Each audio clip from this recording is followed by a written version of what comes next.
Agora o Jornal da Manhã, agora são 11h15, o Jornal da Manhã vai conversar com o advogado especialista em direito econômico, Alessandro Azzoni. Vamos destacar a PEC dos precatórios. Olha só, Alessandro, muito bem-vindo ao Jornal da Manhã. Essa PEC dos precatórios, ontem eu conversei com vários especialistas, inclusive da área econômica, o mercado financeiro não está vendo com bons olhos. Inclusive, relacionado também a tudo isso, a emenda secreta. Seja bem-vindo.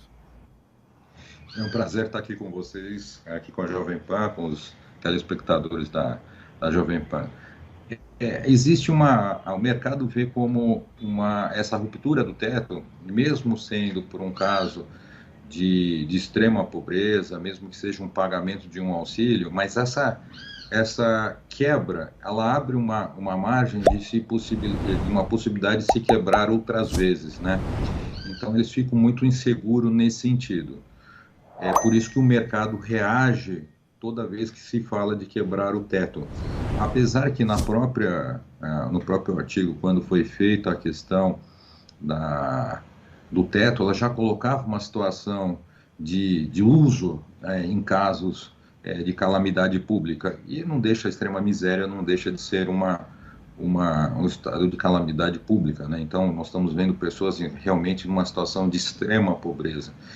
E o mercado analisa isso como uma ruptura, né? Então, quer dizer, o governo não está fazendo o que ele se comprometeu. Vamos dizer assim, eu como investidor, eu fiz uma compra acreditando no modelo econômico do Paulo Guedes. Então, eu acredito no modelo de governo Paulo Guedes, que era ajuste fiscal, então, um mercado liberal. Então, isso me dá uma tranquilidade para eu fazer meus investimentos. E a partir do momento que você começa a ter de uma certa forma, umas intervenções e essa questão do ajuste fiscal começa a ficar em toga, então justamente o investidor fica naquela situação de o mercado age com uma vulnerabilidade. Você pode ver que toda vez que o investidor se sente inseguro, a primeira posição que ele faz é desfazer a bolsa e posicionar em dólar. Então, nós temos um efeito de queda da bolsa e um aumento na variável cambial, né? Ô Alessandro, conversando ontem com os analistas econômicos aqui de São Paulo, o mercado financeiro deve se pronunciar, né? Deve soltar um alerta para o governo federal dizendo, olha, do jeito que tá, não vai dar certo não. Porque a análise feita por vocês do mercado financeiro é a seguinte: a classe mais pobre está ficando ainda mais pobre, dependendo agora de auxílio do governo federal. É um auxílio que ainda nessa PEC não foi aprovada. Aí entra naquele famoso pagamento ao longo prazo do governo e as dívidas vão ser pagas. O governo está jogando, dividindo em parcelas para mais 2 anos, para mais 4 anos.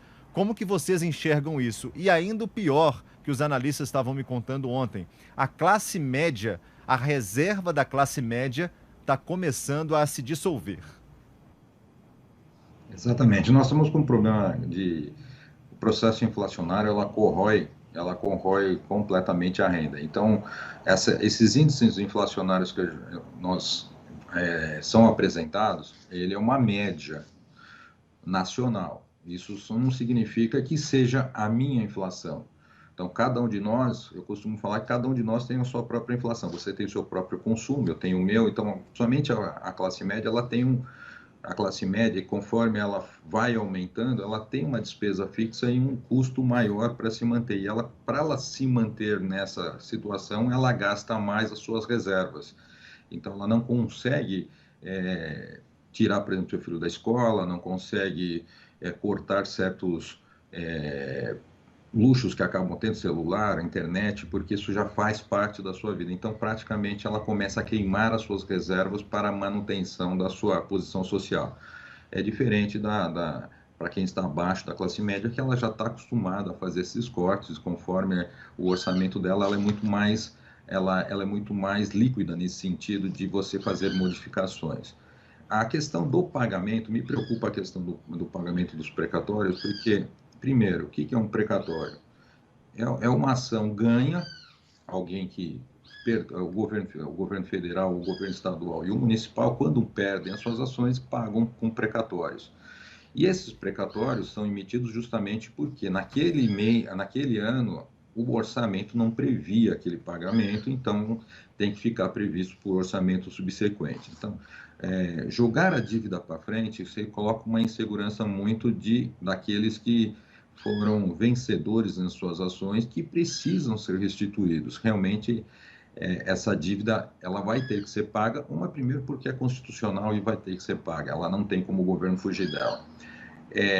Mas vamos pensar assim, no ano passado, quando nós tivemos a questão do auxílio emergencial a R$ 600, nós tivemos o mesmo impacto sobre os gastos públicos, como ficaria, só que nós estávamos em março com a previsão de um PIB de menos 9,7%. Com o pagamento do auxílio emergencial, as famílias receptoras, elas destinaram diretamente para o varejo, ou seja, para consumo. O que estimulou a economia, pelo menos até 30 de novembro, quando nós saímos do 9,7, passamos com 4,1. Eu fiz até os cálculos agora, assim, da estimativa de como era pago a Bolsa Família. Nós tínhamos praticamente hoje, nós tínhamos 2.700, né, pagos em Bolsa Família. E com o reajuste, não estou falando do reajuste dos 400, estou falando do reajuste para 217. Nós vamos ter um incremento de 400 milhões injetados no mercado. E se for para 400, nós estamos falando de 3 bi a mais no mercado sendo injetado. Isso significa que essas famílias que estão recebendo extrema pobreza e pobreza, automaticamente elas destinam para o varejo. Isso significa que nós possamos ter um crescimento econômico.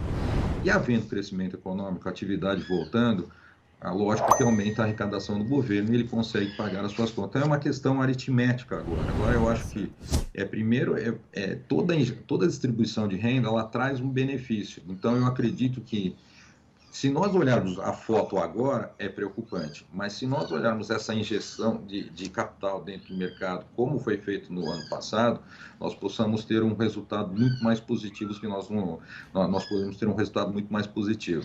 Tá certo.